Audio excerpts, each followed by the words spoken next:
سبحانه وتعالى عما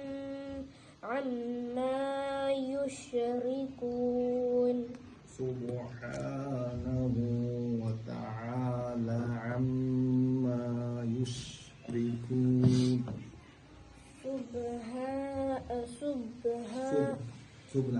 সুব বলে বায়ের মধ্যে কলকল হবে না, তাহলে সুবহানাহু ওয়া তাআলা আম্মা ইউশরিকুন।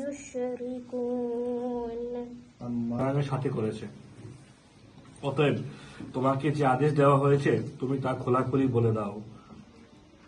যারা আল্লাহর সাথে শিরক করে তুমি তাদের উপেক্ষা করো।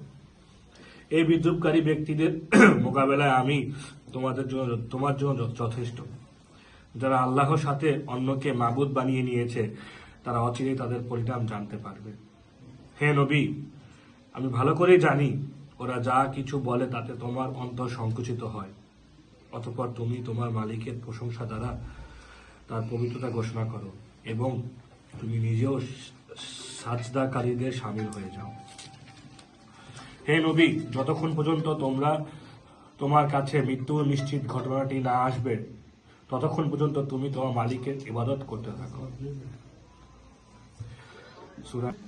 ওরা করতো কি যে ওদের কিতাবে যেটা যেটা আদেশ করা হয়েছিল ওটা ইচ্ছা হতো, ইচ্ছা হলে ওরা মানতো, ইচ্ছা হলে মানতো না।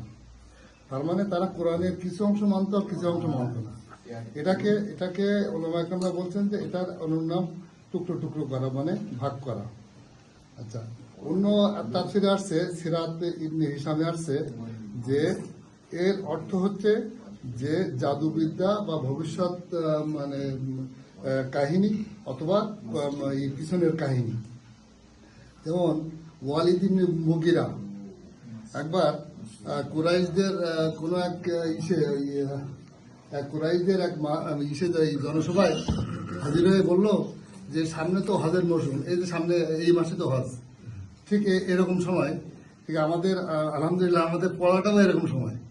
ওয়ালিদ ইবনে মুগিরা সেই ওই কুরাইশদের যে বলছে যে এখন তো হজ আসতেছে আর মানুষ যত দলে দলে হজ করতে আসবে, সবাই তো মোহাম্মদ সাল্লাল্লাহু আলাইহি ওয়াসাল্লামের কথা জেনে গেছে, তাহলে তোমরা একটা সিদ্ধান্ত উপনীত হও যে মানুষদেরকে কি বলবা। তখন কুরাইশরা বলতেছে যে তুমি বলো, তো বলতেছে না, যেহেতু তোমরা কুরাইশ সর্দার তোমরা বলো। তো কেউ বলতেছে না, আমরা তাহলে মোহাম্মদ সাল্লাল্লাহু কর্মী বলি। তা এই জিনিসটা আমি কিন্তু খুতবায় বলছিলাম, ঠিক সেই কথাগুলো এখানে আছে। করতে পারে, কিন্তু শরীরের গুণ অনেক ভয়াবহ। তো আল্লাহ হুজুর সাল্লাল্লাহু আলাইহি ওয়াসাল্লামের নির্দেশ দিয়েছে আপনি সরাসরি বলেন। সরাসরি বললে মানুষ তখন যদি আপনাকে বিদ্রুপও করে, যদি আপনাকে কোনো কিছুও বলে, আপনি এটা নিয়ে পরোয়া করবেন না, আমি আপনার সাথে আছি। আল্লাহ পাক হুজুর সাল্লাল্লাহু আলাইহি ওয়াসাল্লামকে বলছিলেন।